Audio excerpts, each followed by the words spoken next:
Shalimar Jewelry inaugural offer. Flat 9% VA on gold ornaments, 12,500 off on purchase of 1 kg silver.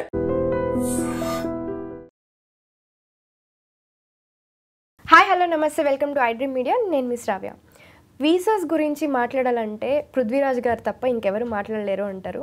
ఈరోజు మనతో పాటు Prithviraj high court advocate and immigration lawyer ఉన్నారు. నమస్తే sir. నమస్తే శ్రావ్య. ఎలా ఉన్నారు? ఫైన్ అమ్మా. సార్, వీసాస్ గురించి మాట్లాడాలంటే మీకంటే ఎవరు అనర్గళంగా మాట్లాడలేరు. అండ్ ఈరోజు చూసుకుంటే చైనా H1B వీసాకి యాంటీగా అనుకోవచ్చు, లేకపోతే దాన్ని ధీటుగా అనుకోవచ్చు. K వీసా అనేది ఒకటి తీసుకొస్తుంది. దాన్ని ఎలా చూడాలంటారు?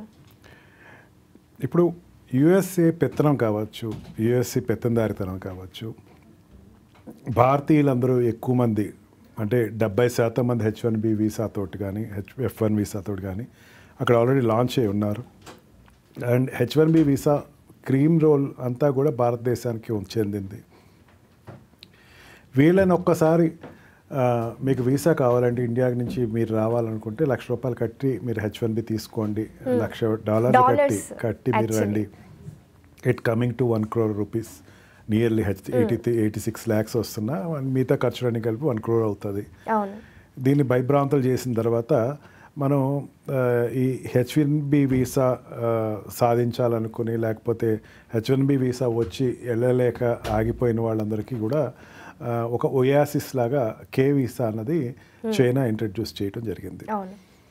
ఈ రెండు కూడా యుఎస్ అండ్ చైనా ఈ రెండు మేజర్ కంట్రీస్. అవి ఫస్ట్ అండ్ సెకండ్ ప్లేస్లోను కొన్ని వాట్ వి కాల్ అంశాల్లో చైనా ముందు ఉంటుంది. తర్వాత అంటే రష్యా పడిపోయిన తర్వాత ఈ రెండు కంట్రీస్ ముందు ఉండటం జరిగింది.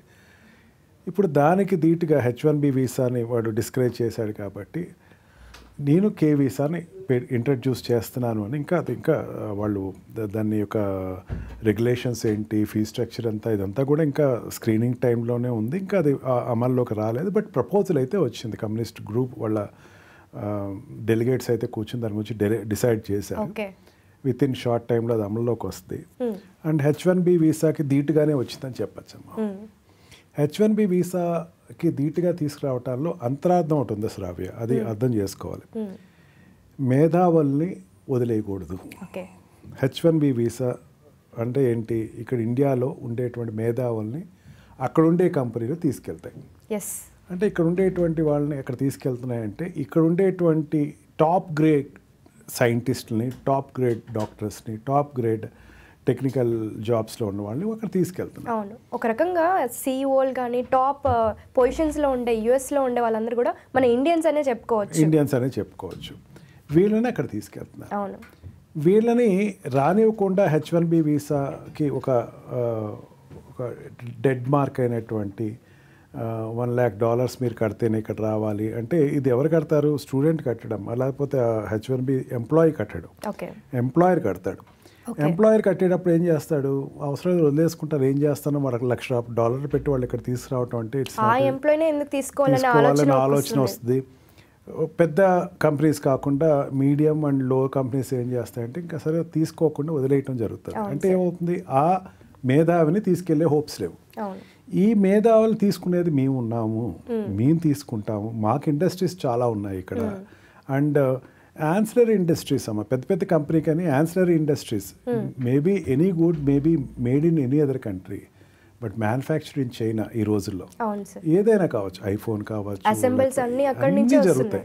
అంటే ఫైనల్ ప్రొడక్ట్ యుఎస్ కానీ ఫ్రాన్స్ కానీ లేకపోతే ఇంకో కంట్రీస్లో ఉండొచ్చు, కానీ లోపల అసెంబ్లింగ్ యూనిట్స్ అన్నిటినీ కూడా చైనా మ్యానుఫ్యాక్చర్ చేస్తుంది.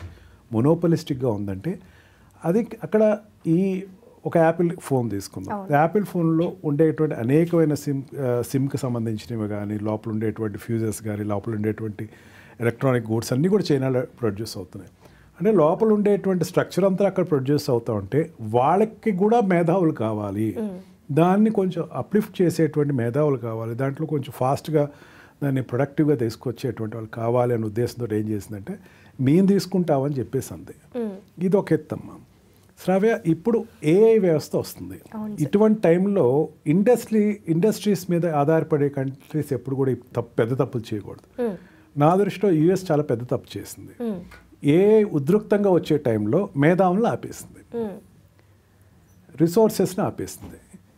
ఏ ఉద్రిక్తంగా తీసుకెళ్లాలంటే ఈ మ్యాన్ పవర్ కావాలా, దానికి సంబంధించి ఏఐలో ఉన్నటువంటి నిష్ణాతులు కావాలా, ఈ కంప్యూటర్ సైన్స్లో నిష్ణాతులు కావాలి అనుకున్న వాళ్ళందరూ నువ్వు దూరం పెట్టేసేసి ఉండేటువంటి వాళ్ళందరినీ సర్దుకోండి అని చెప్పేసి ఒక హుకుం జారీ చేస్తే ఈ మేధావుల్ని మేము వాడుకుంటాము, కావాల్సినటువంటి డెవలప్మెంట్ మేము చేసుకుంటాము అని చెప్పి చైనా తీసుకుంటంలో ఒక చాలా తెలివైనటువంటి ఒక పెద్ద ఎత్తుగడ కింద చెప్పచ్చు. ఇక్కడ ట్రంప్ నిర్ణయాలు ఇవన్నీ చాలా ఎఫెక్ట్ ఇస్తుంది కదా, అంటే యూఎస్కే ఎఫెక్ట్ ఇస్తుంది అని చెప్పుకోవచ్చు కదా సార్. ఎక్కడి నుంచి అయినా రండి అన్నాడు. ఇప్పుడు ఏమో అయిపోతుందంటే చాలామంది అమెరికాలో ఓపీటీ F1 వీసాలో ఉన్నవాళ్ళు, ఓపీటీ స్టూడెంట్స్ వీసాలో ఉండేవాళ్ళు, వాళ్ళందరికీ కూడా ఫ్యూచర్ భయం వేసి వాళ్ళు కూడా అక్కడ షిఫ్ట్ అవుతారు. అంటే అమెరికాలో చదువుతారు, చైనాలో జాబ్ చేస్తారు, ఇండియాలో చదువుతారు, చైనాలో జాబ్ చేస్తారు. అంటే ఆ రిక్వైర్డ్ పర్సన్స్ వాళ్ళందరినీ మ్యాగ్నెటిక్ చేసుకుంది, అంటే ఆకర్షిస్తుంది. వాళ్ళు ఎప్పుడైతే అట్రాక్ట్ చేసుకుందో చైనా ఈ మేధావుల్ని వాడుకునేటువంటి అవకాశం చాలా ఒక తప్పు ఒక అవకాశాన్ని క్రియేట్ చేసిందని చెప్పచ్చు. ఇప్పుడు ఈ వీళ్ళందరినీ కనుక తీసుకొచ్చి ఇదంతా కూడా కాదమ్మా, వీళ్ళందరినీ వాళ్ళు తీసుకుంటున్నారా, వీళ్ళు తీసుకుంటున్నారా, చైనా తీసుకుంటుందా, లేకపోతే అమెరికా తీసుకుంటుందా కాదు. ఇంకో కోణంలో చూస్తే కనుక H1B వీసాకి ఉండేవాళ్ళు రారు అనుకుంటే ఆ అమౌంట్ తగ్గించే ఆస్కారం కూడా ఎక్కువ కనపడుతుందమ్మా. ఓకే, ఇప్పుడు చైనాకి ఎక్కువ వలసలు వెళ్ళారు అనుకోండి, దీని మీద మేధావులు వెళ్ళిపోతూ ఉంటే కంట్రీ ఇండస్ట్రీస్ ఊరుకో, అదేం what we call industries country, అక్కడ ఉండేటువంటి ఇండస్ట్రీస్ ఊరుకో, వాళ్ళందరూ అక్కడికి వెళ్ళిపోతే ఇక్కడ ఏం చేయాలని మళ్ళీ ఒత్తిడి తీసుకొచ్చి H1B వీసా మీద ఉండేటువంటి ఆక్షన్లు రిమూవ్ చేసినా రేపుతున్న ఆశ్చర్యపోవాలి. Anyway, as a brighter person and Indian patriot I recommended అక్కడికి వెళ్ళటం ఇక్కడికి వెళ్ళటం కాదు. నిన్న కాక మొన్న గుజరాత్లో మన ప్రైమ్ మినిస్టర్ గారు చెప్పినట్టు ఇండియాలోనే ఉండండి, make for India, use Indian goods. మీ అందరికీ నేనే సింగిల్ విండో ప్రాజెక్ట్స్ నేను అప్రోచ్ చేస్తాను. ఇండియాలో ఎప్పుడు చెప్పేది సార్ లోకల్ ఫర్ వోకల్ అని చెప్పి, లోకల్ ఫర్ వోకల్ అని చెప్పి రండి, ఇక్కడ రండి అనేది, ఇక్కడ ఉండి మీరు డెవలప్ అవటం బెటర్. ఎవరైతే నాకు జాబ్ పోద్దేమో, నీ వేస్లో నాకు జాబ్ పోతుంది, నేను ఉండలేను అనుకున్న వాళ్ళకి అది ఆల్టర్నేటివ్ ఏమో, కానీ కొత్తగా H1B కోసం వెళ్ళేవాళ్ళు కానీ కొత్తగా అవకాశం కోసం వెళ్ళేవాళ్ళు బెటర్ ఇండియాలో ఉండటం బెటర్. లేదు కావాలి నాకు ఒక స్ఫూర్తితో నేను వెళ్ళాలి అనుకుంటే yes, K visa is there for alternative. నేనే కాంపిటేటివ్గా అక్కడ మొనోపలిస్టిక్గా H1B వీసా లేదు, కాంపిటేటివ్గా కే వీసా కూడా ఉందని తీసుకోవచ్చు.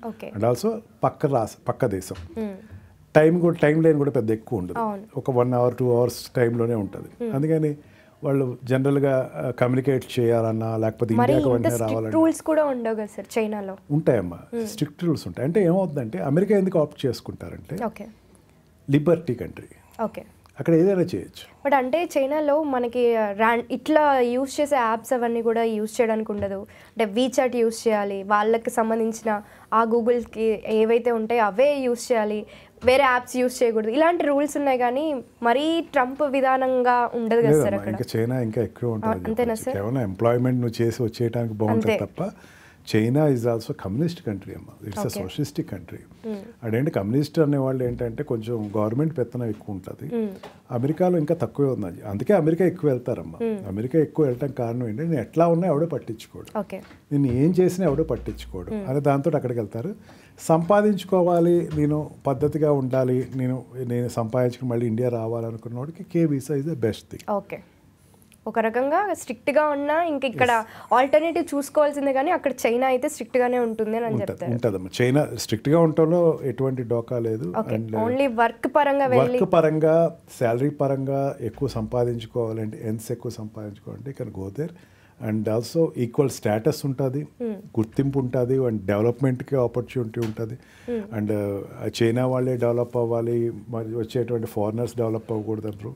అట్లీస్ట్ ఏలియన్ కింద చూడరు, మనుషుల కింద చూస్తారు. అంతవరకు అయితే China is best country and alternative for H1B visa అని చెప్పచ్చు. ఇప్పుడు ఈ నిర్ణయాల వల్ల అంటే ట్రంప్ గవర్నమెంట్ ఏమన్నా పతనం అయ్యే ఛాన్స్ ఉంటుందండి? ఇంపాసిబుల్ అమ్మ. ట్రంప్ అనేవాడు మనం 4 years వరకు ఆ కంట్రీ భరించాలి, ప్రపంచం భరించాల్సింది. ఎందుకంటే it's the last term for Trump. 2 terms చేస్తారు, ఒక టర్మ్ అయిపోయింది, సెకండ్ టర్మ్లో ఉన్నాడు. ప్రెసిడెంట్ ఆఫ్ అమెరికా అనేవాడు superior, he cannot be impeached as usual. మన ఇండియాలో అయితే అది పాసిబుల్ ఏమో కానీ ప్రెసిడెంట్ ఆఫ్ అమెరికా ఇంపీచ్ ఎవరు. బట్ ఏంటంటే ఆ పార్టీకి ఒక సెట్ బ్యాక్ ఉంటుంది. ఇప్పుడు బీజేపీ ఏదైనా మోడీ గారు తీసుకునే డెసిషన్ బీజేపీకి ఎఫెక్ట్ ఉంటుంది, రాహుల్ గాంధీ గారు తీసుకునే ఎఫెక్ట్ కాంగ్రెస్కి ఎఫెక్ట్ అవుతుంది. అట్లాగా ఆ పార్టీకి కొంచెం ఎఫెక్ట్ ఉంటుంది. నెక్స్ట్ టైం ఎలక్షన్కి బాగా పెద్ద సెట్ బ్యాక్ వస్తుంది. Okay sir, thank you so much. Thank you very much. And don't forget to subscribe to iDream. And for more videos, please subscribe to iDream. Please subscribe to iDream. Please subscribe iDream. And please subscribe to iDream. For more videos, subscribe to iDream. please like, share and subscribe to the channel. Congratulations, iDream. Subscribe to iDream. Subscribe to iDream. So subscribe to iDream Media. iDream ki iDream team andarki huge congratulations. Please subscribe iDream Media. Please subscribe to iDream. Subscribe iDream. Please subscribe to iDream. iDream అంటే నా కళల channel subscribe చేసుకున్న నోరు తిరుగుతలేదు, మీరైతే గంట గుర్తు కొట్టండి. For more such videos, please subscribe to iDream. Subscribe to iDream. Please subscribe to iDream. Please subscribe iDream Media. Please do subscribe to iDream. Please subscribe to iDream Media. For best entertainment and information, please subscribe iDream.